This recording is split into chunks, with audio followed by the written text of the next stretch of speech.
Olá pessoal do YouTube, tudo bem com vocês? No vídeo de hoje nós vamos falar de uma nova portaria conjunta do INSS com o Ministério da Previdência e do Trabalho, agora do dia 27 de setembro de 2022.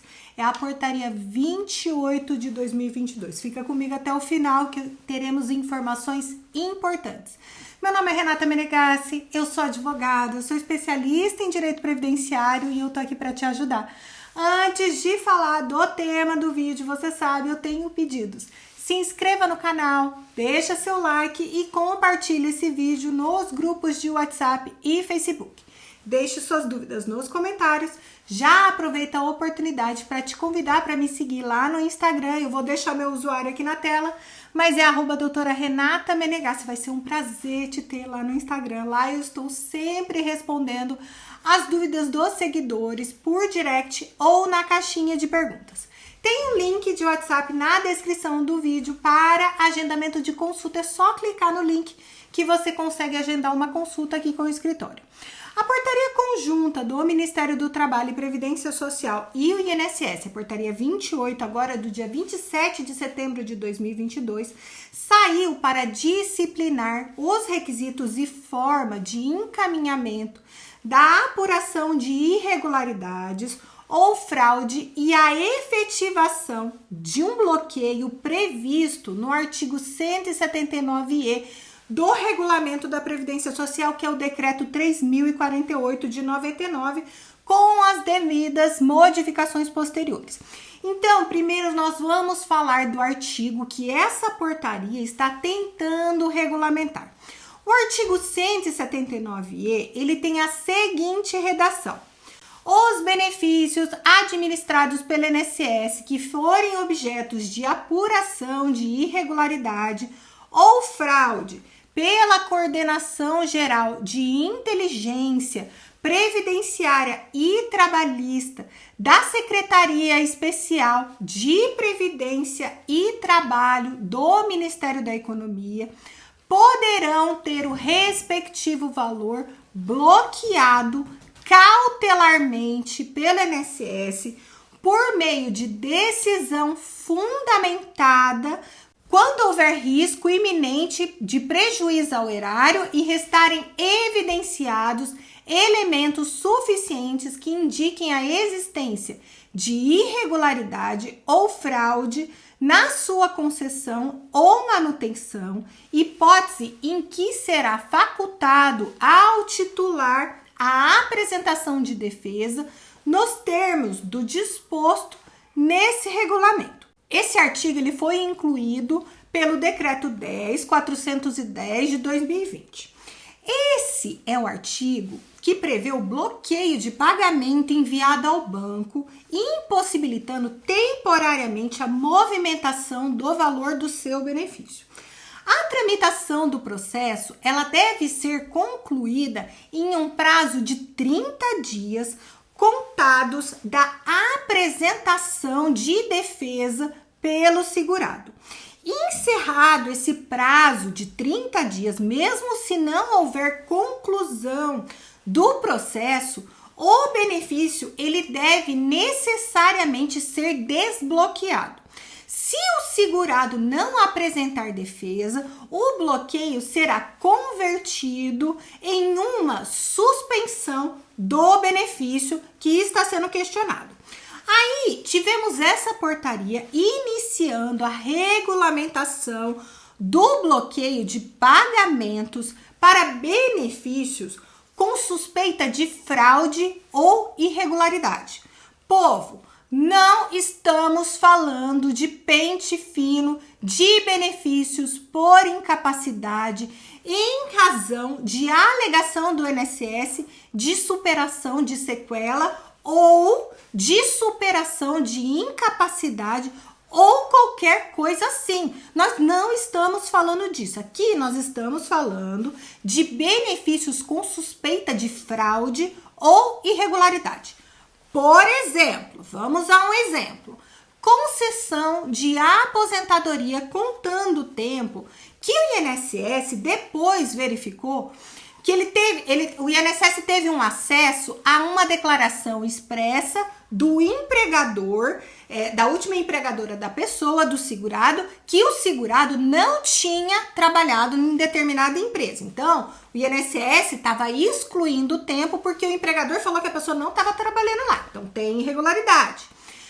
Outro exemplo, uma pensão por morte, que depois o INSS descobriu que os recolhimentos utilizados na aferição de qualidade de segurado do instituidor como contribuinte individual foram feitos após a morte dos segurados. Os recolhimentos foram efetuados depois que o segurado tinha morrido.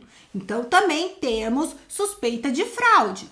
Outro exemplo é a modificação de renda per capita do grupo familiar para os beneficiários que recebem amparo assistencial. Quando o beneficiário do BPC faz o requerimento de amparo, ele toma ciência que está obrigado a informar ao INSS modificação da sua situação financeira. Na data do requerimento, a mãe, por exemplo, faz o requerimento para o menor, para a criança, dizendo que na casa ali mora ela mais 2 crianças, sendo a criança que ela está pedindo portadora de deficiência. A mãe está desempregada. Como ela não tem renda, na data do requerimento, o requisito miserabilidade está preenchido, porque ela não tem renda. Requisito de renda per capita está preenchido. Aí, passam uns anos, depois essa mãe vem a se casar com um motorista carreteiro que recebe R$7.000 por mês. Percebam que mudou a situação financeira dessa família. A mãe, em tese, ela é obrigada a informar ao INSS essa modificação. Essa família, ela não tem mais direito ao BPC, esse menor não tem mais direito ao BPC por causa do padrasto que entra no grupo familiar da mãe, né? A partir desse casamento, o amparo ele está irregular porque a mãe teria que informar qualquer alteração na situação financeira da família. Nós não estamos falando que a concessão é irregular ou regular, de benefício por incapacidade ou não, de revisão de pente fino. Nós estamos falando de irregularidades e fraudes. É a mãe que escondeu do INSS que a situação financeira dela, da família dela, tinha se alterado, perdendo essa criança o direito ao amparo assistencial porque ela deixou de ser miserável. Essa portaria é justamente para isso, para essas hipóteses que se enquadram no artigo 179E do decreto, que é a busca do INSS para verificar a existência de fraudes e irregularidades na concessão dos benefícios previdenciários e assistenciais. Então, o INSS identificou irregularidade no benefício. Essa irregularidade ela foi identificada, ela foi vista. São reunidas informações necessárias que devem ser especificadas. O INSS deve especificar o que está acontecendo. Esse processo deve ser acompanhado de relatórios descritivos.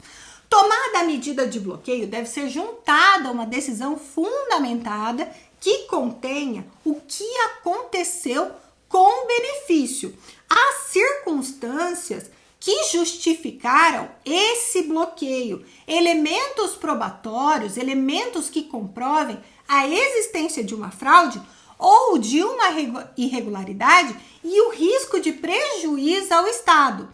Da decisão fundamentada que o INSS juntou nesse processo, que implicou no bloqueio cautelar do benefício, nos termos do artigo 179E, ou seja, tem que conter indícios de irregularidades ou fraude, não cabe recurso ao Conselho de Recursos da Previdência Social.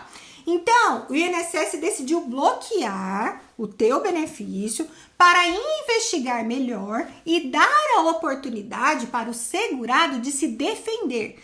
Dessa decisão, não cabe recurso. Concluída a análise do processo, pode o segurado, o interessado, fazer o recurso fundamentado ao Conselho de Recursos da Previdência Social. Então, é da decisão que cabe recurso.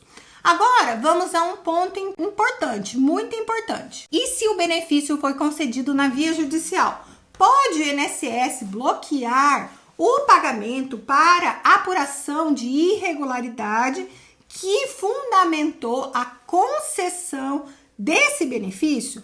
Gente, claro que pode. Ninguém está aqui para proteger fraude ou irregularidade. Gente que faz coisa errada não tem proteção. Ah, mas o meu BPC foi concedido judicial, eu estou protegido pela coisa julgada. Não, senhor. Se sua situação financeira se modificou, o INSS tem sim que revisar. O INSS pode revisar o benefício de BPC a cada 2 anos para verificar se as condições de concessão estão mantidas. Se houve situação de alteração, se houve alteração da tua miserabilidade. Eu estou aqui na luta todos os dias pelo segurado, na luta pelas injustiças, pelos cortes indevidos. Isso eu não tolero. Por isso tudo, eu não estou aqui para ajudar os fraudadores. Gente, que paga contribuição do INSS quando a pessoa já morreu, para ter acesso à pensão por morte. Isso é fraude. Isso é fraude. E eu não defendo fraude. Justamente por isso que nós temos pente fino, tá? Por causa do jeitinho brasileiro, é o brasileiro sempre querendo dar um jeitinho para as coisas. Morreu e não estava pagando INSS, não tem direito à pensão por morte.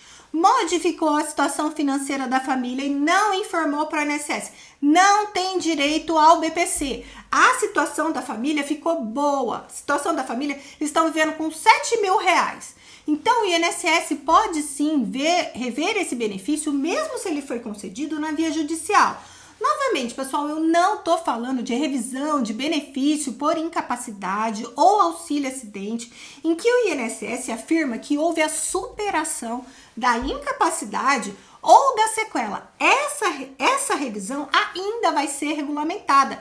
Não foi. O segurado, ele deve fazer perícia, deve ter todo um procedimento. O benefício não será bloqueado.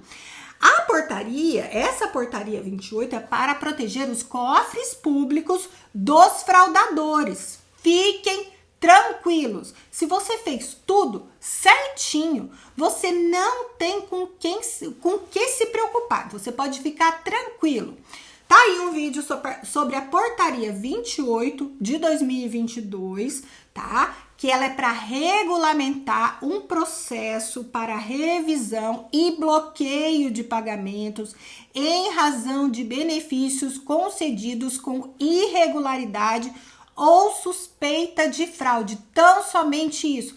Não estamos falando de benefício por incapacidade, de revisão de auxílio-acidente, de revisão de aposentadoria por invalidez, de revisão de auxílio-doença com mais de 6 meses. Não estamos falando disso. Estamos falando de benefícios com suspeita de concessão com fraude e irregularidade. O INSS vai pegar esse benefício, vai investigar, vai bloquear, o processo tramita rapidinho, tem prioridade de tramitação sobre os outros processos da Previdência Social. O segurado deve ser imediatamente notificado para trazer a defesa, para falar, olha, não tem irregularidade, não tem fraude, não tem nada, tá tudo correto o meu benefício. E o processo tem que finalizar 30 dias após a apresentação da defesa pelo segurado. Terminando ou não terminando, esse benefício deve ser desbloqueado. Se tiver fraude, se tiver irregularidade, aí o INSS vai tomar as medidas legais para a verificação dessa irregularidade. A portaria 28 é tão somente para isso. Beneficiários dos benefícios por incapacidade e auxílio-acidente, fiquem tranquilos, não saiu regulamentação, não temos nada. Eu agradeço demais você ter ficado comigo nesse vídeo até o final. Eu espero te ver no próximo vídeo, nos comentários e lá no Instagram.